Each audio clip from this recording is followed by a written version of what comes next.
সোমবার নগর ভবন খুলে দেবেন ইশরাকের সমর্থকরা। আগামীকাল সোমবার ঢাকা দক্ষিণ সিটি কর্পোরেশনের নগর ভবন খুলে দেওয়া হবে বলে জানিয়েছেন বিএনপি নেতা ইশরাক হোসেনের সমর্থকরা। তবে প্রশাসক এবং প্রকৌশলীদের কক্ষে থাকবে তালা বলে জানান তারা। রবিবার 22শে জুন নগর ভবনের তালা দিয়ে ৩৯ দিনের মতো বিক্ষোভ শেষে এইসব কথা বলেন তারা। তবে সোমবার 23শে জুন নগর ভবনের তালা খোলা হলেও প্রশাসক এবং প্রকৌশলীদের কক্ষে তারা থাকবে বলে জানান তারা। এছাড়া 2024 সালের 5ই আগস্টের আগে কোনো বিল ছাড় দেবে না ঢাকাবাসীর ব্যানারে করা আন্দোলনকারীরা। এছাড়া ফ্যাসিস্ট আমলের দোসরদের নগর ভবন এবং আঞ্চলিক কার্যালয়ে প্রবেশ করতে দেওয়া হবে না। নতুন করে কোনো নিয়োগ দিতে গেলেও তা প্রতিহত করা হবে বলে জানান তারা। ঢাকাবাসীর ব্যানারে করা আন্দোলনের সমন্বয়ক সাবেক সচিব মশিউর রহমান বলেন, ইশরাক হোসেনের শপথ গ্রহণ না করিয়ে আদালত ও সংবিধান অমান্য করায় উপদেষ্টা আসিফ মাহমুদ সজীব ভুঁইয়াকে অপসারণ করতে হবে।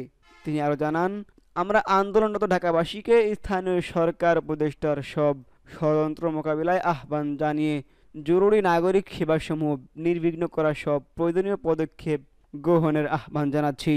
একই সঙ্গে ঢাকা দক্ষিণ সিটি কর্পোরেশনের কর্মরত প্রধান নির্বাহী কর্মকর্তা, সচিব, স্বাস্থ্য বিভাগ, বর্জ্য ব্যবস্থাপনা বিভাগ, ভান্ডার ও ক্রয় কর্মকর্তা দপ্তর, হিসাব ও অডিট বিভাগ, সমাজ কল্যাণ বিভাগ, আইন বিভাগ, রাজস্ব বিভাগ, সম্পত্তি বিভাগ, পরিবহন বিভাগ, বিদ্যুৎ সার্কেল, যান্ত্রিক সার্কেল, সংস্থাপনা শাখা, নিরাপত্তা শাখা, জনসংযোগ বিভাগ, আইসিটি সেল, নগর পরিকল্পনা বিভাগ, আঞ্চলিক নির্বাহী কর্মকর্তার কার্যালয়, নিজ নিজ অফিসে কর্মরত থেকে তাদের ওপর দায়িত্বসমূহ যেমন জন্ম মৃত্যু সনদ, নাগরিক সনদ, ওয়ারিশনাদ সনদ, দেশের বিভিন্ন ধরনের প্রত্যয়নপত্র, সব প্রকার পৌর ও বাজার কর আদায়, ট্রেড লাইসেন্স ইস্যু, নবায়ন, বর্জ্য ব্যবস্থাপনা, মশক নিধন কার্যক্রম, ডেঙ্গু চিকুনগুনিয়া ও করোনা প্রতিরোধ কার্যক্রম, সড়ক বাতি প্রজ্বলন সচল রাখার জন্য আহ্বান জানান তারা।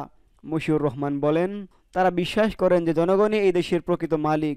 তারা সঠিক সময়ে স্থানীয় সরকার উপদেষ্টাদের এমন ফ্যাসিস্ট বেআইনি কার্যকলাপের জবাব দেবে। কোনো দালাল শ্রেণী, স্বৈরাচারের দোসর, ফ্যাসিস্ট আওয়ামী লীগের দোসর, দুর্নীতিবাজ কোনো কর্মকর্তা ও নারীর কর্মচারী ঢাকা দক্ষিণ সিটি কর্পোরেশনের তথা নগর ভবন বা আঞ্চলিক কার্যালয়সমূহেও কোথাও প্রবেশ করতে পারবে না তারা। তাদের সব স্থানে দেখা মাত্রই প্রতিহত করা হবে।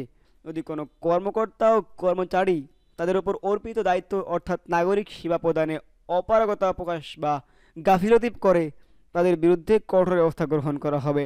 তিনি আরও জানান, স্থানীয় সরকার উপদেষ্টা আসিফ মাহমুদ সজীব ভুঁইয়ার বিরুদ্ধে দেশে ও বিদেশে পাহাড় সম দুর্নীতির অভিযোগ রয়েছে। কাজেই তিনি ঢাকা দক্ষিণ সিটি কর্পোরেশনের কর্মকর্তা ও কর্মচারীর নিয়োগের যে উদ্যোগ গ্রহণ করেছেন তা কোনো ক্রমেই বাস্তবায়ন হতে দেওয়া হবে না। তাই সব প্রকার নিয়োগ কার্যক্রম বন্ধ থাকবে।